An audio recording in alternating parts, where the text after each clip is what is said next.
बिहार में सरकारी स्वास्थ्य सेवाओं को सुदृढ़ और प्रभावी बनाने के लिए सरकार ने बड़ा फैसला लिया। अब सरकारी चिकित्सकों को निजी प्रैक्टिस करने की अनुमति नहीं होगी।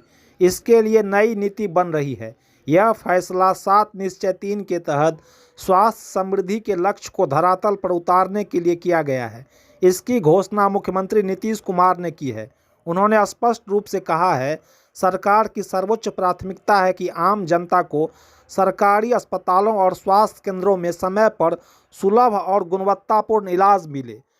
राज्य सरकार का मानना है कि सरकारी डॉक्टरों को निजी प्रैक्टिस के कारण कई बार सरकारी अस्पतालों में डॉक्टरों की उपलब्धता प्रभावित होती है।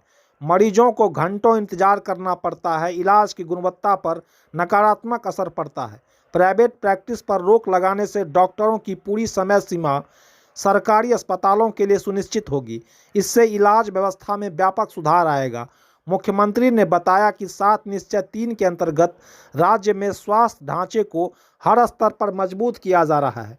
बिहार सरकार ने सरकारी डॉक्टरों को निजी प्रैक्टिस पर रोक लगाने का फैसला किया।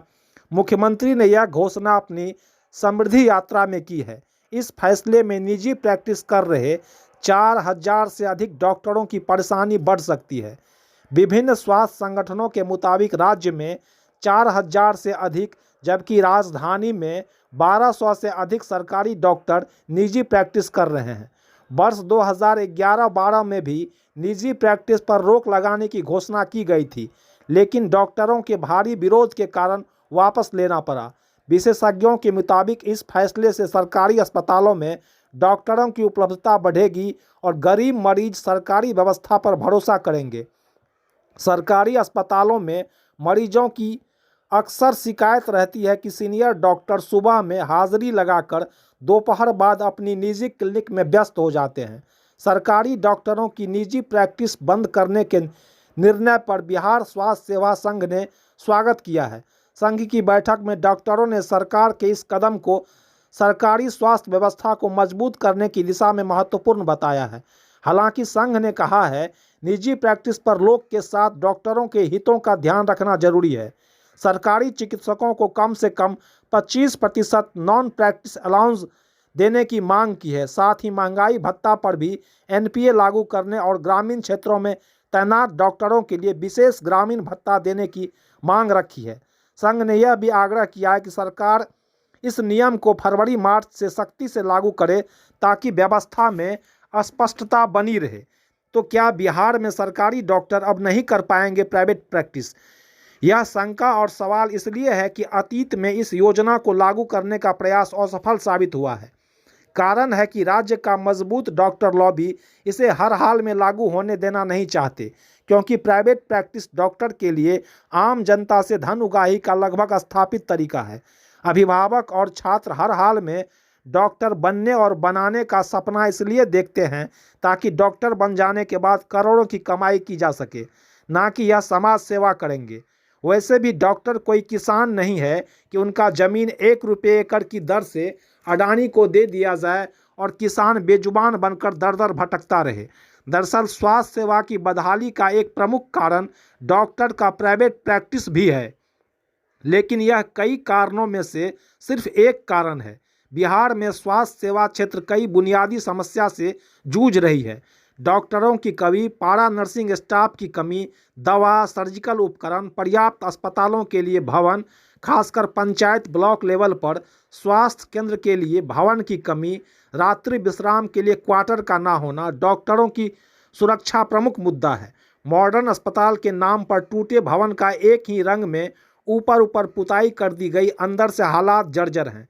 नए अस्पताल बनाने की घोषणा, एम्स बनाने की घोषणा की जाती है, लेकिन पहले से मौजूद अस्पताल पूरी तरह सरकारी उदासीनता का शिकार है।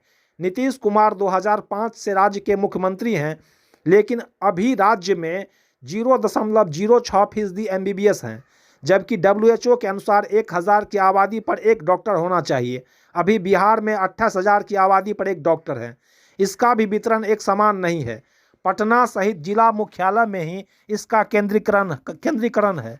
ब्लॉक और पंचायत लगभग भगवान भरोसे है।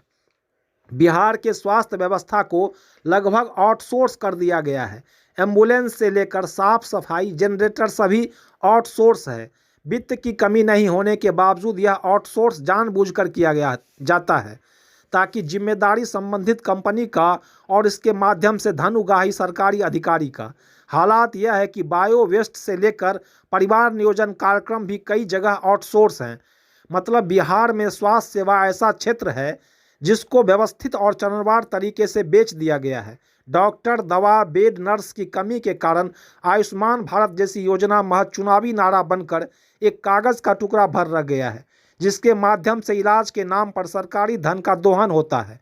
जब इतने लेयर्स पर भ्रष्टाचार हैं तो यह संभव नहीं है कि इसकी राशि ऊपर ना पहुंचती हो।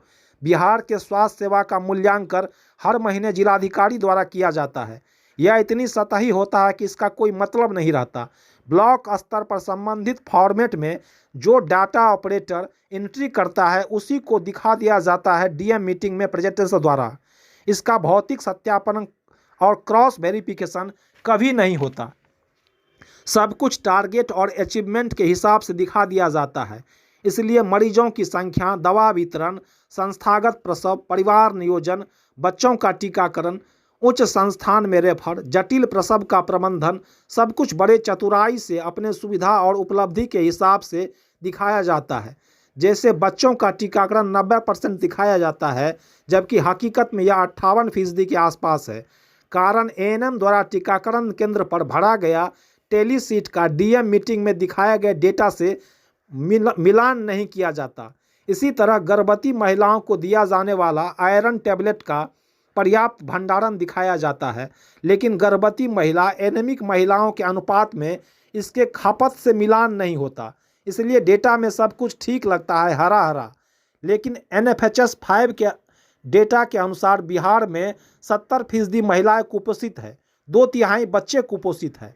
समस्या इतनी जटिल है कि शिशु मृत्यु और मातृ मृत्यु का सही डेटा जानबूझकर एंट्री नहीं किया जाता ताकि सब कुछ ठीक दिखे, और ना ही शिशु मृत्यु और मातृ मृत्यु का रिव्यू होता है। अस्पताल में प्रसव के दौरान केस सीट नहीं भरा जाता।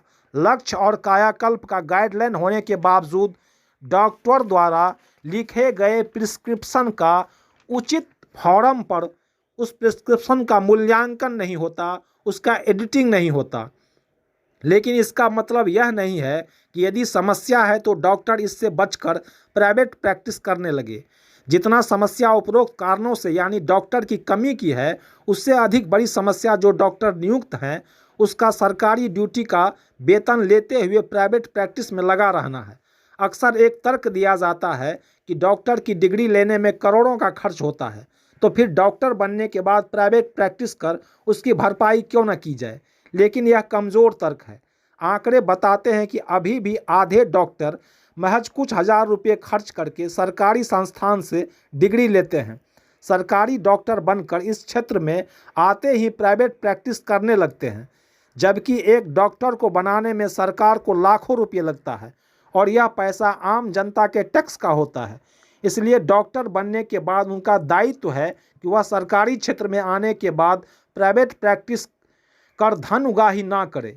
यदि आप गौर से देखिए तो एक चीज़ स्पष्ट दिखेगा कि स्वास्थ्य सेवा जैसे बुनियादी मुद्दे पर सरकार का बहुत अधिक फोकस होता है, जिसका फ़ायदा सरकारी डॉक्टर उठाते हैं। सबको पता है कि स्वास्थ्य जैसे मामले में कोई भी गुणवत्ता से समझौता नहीं कर सकता।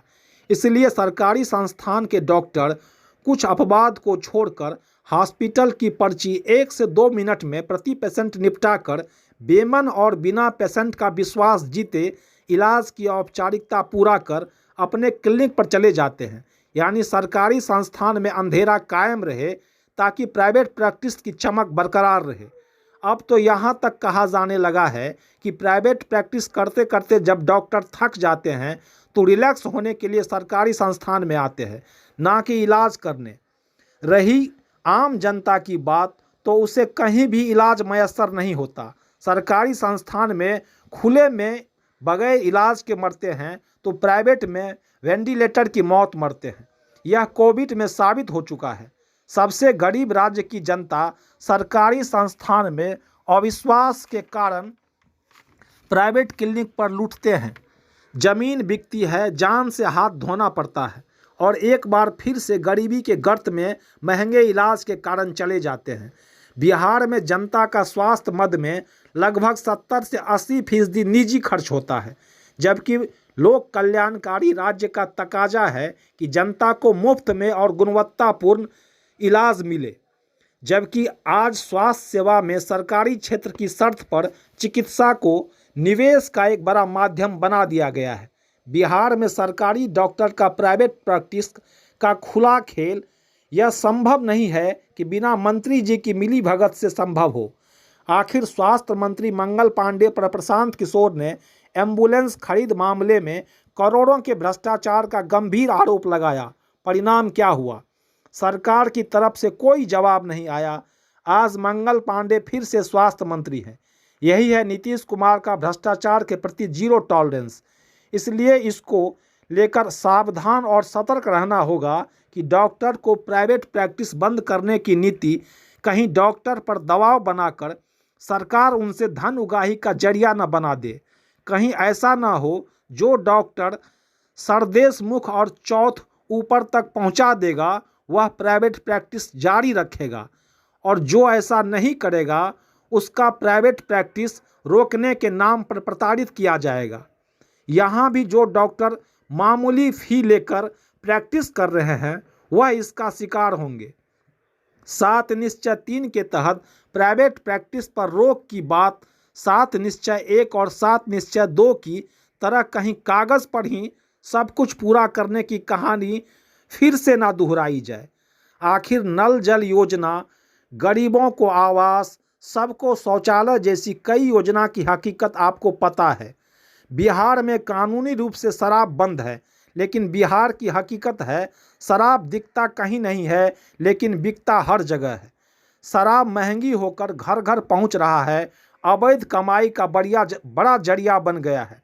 प्रशासन शराबबंदी के आड़ में धन उगाही कर रहा है। इसलिए इस बार सावधान रहने की ज़रूरत है। यदि 7 निश्चय 1 और 2 सफल रहा है तो फिर बिहार में 94 लाख परिवार महज 6,000 रुपये से महीना कम क्यों कमा रहे हैं? 63,840 परिवार के पास छत नहीं है। 39 लाख परिवार झोपड़ी में रहती है। बिहार में 33,000 भिखारी और 28,000 कचरा बीनने वाले हैं। इसलिए सबसे गरीब राज्य के रिकॉर्ड 10वीं बार मुख्यमंत्री बने नीतीश कुमार के समृद्धि यात्रा में की गई घोषणा को सावधानी से निष्पक्ष मूल्यांकन की जरूरत है, क्योंकि यह 2005 के नीतीश कुमार नहीं हैं जो सादगी और ईमानदारी के मिसाल थे, जो कहते थे कफन में जेब नहीं होता, लेकिन चुनाव से एन पहले जनता के खाते में 10-10 हज़ार डालकर वोट खरीद लेते हैं। इसलिए यह समय बताएगा कि समृद्धि यात्रा में 2025-30 के लिए जो रोड मैप बनाया जा रहा है, क्या वह सचमुच में विधानसभा चुनाव 2030 की तैयारी तो नहीं। डॉक्टर के प्राइवेट प्रैक्टिस पर रोक एक नेक काम है, लेकिन यह सुधार ऊपर से होना चाहिए। आखिर भ्रष्टाचार के आरोपी मंत्री की अगुवाई में सरकारी स्वास्थ्य सिस्टम को पारदर्शी, गुणवत्तापूर्ण, जवाबदेह बनाने का प्रयास कमजोर साबित होगा। स्वास्थ्य व्यवस्था के 3 स्तंभ हैं, डॉक्टर, दवा और मरीज। इसमें कोई स्तंभ कमजोर होगा, स्वास्थ्य व्यवस्था नाकाम होगी। मुख्यमंत्री नीतीश कुमार की यह अग्नि परीक्षा होगी कि प्राइवेट प्रैक्टिस रोकने का उपाय कितना गंभीर, ईमानदारी और व्यवस्थित तरीके से करते हैं। अचानक प्राइवेट प्रैक्टिस बंद होने से सरकारी संस्थानों पर दबाव बढ़ेगा। क्या सरकारी इंफ्रास्ट्रक्चर इस दबाव को झेल पाएगा, या आप इसे चरणबद्ध तरीके से करेंगे? पहले सरकारी सिस्टम दुरुस्त करेंगे, फिर इसके लिए डॉक्टर के साथ सार्थक संवाद कर उनके साथ विश्वास बहाल करेंगे, ताकि इस नीति का डॉक्टर खुशी खुशी सहयोग करे तो इसका परिणाम सुखद होगा। यदि आधे अधूरे मन से सुर्खियां बटोरने के लिए करेंगे तो डॉक्टर का मजबूत लॉबी विरोध करेगा। पहले से कमज़ोर स्वास्थ्य व्यवस्था चरमरा जाएगी और सरकार के लिए यह प्राइवेट प्रैक्टिस बंद करने की नीति दूसरी शराबबंदी नीति साबित होगी। आप देख रहे हैं पंकज का संवाद।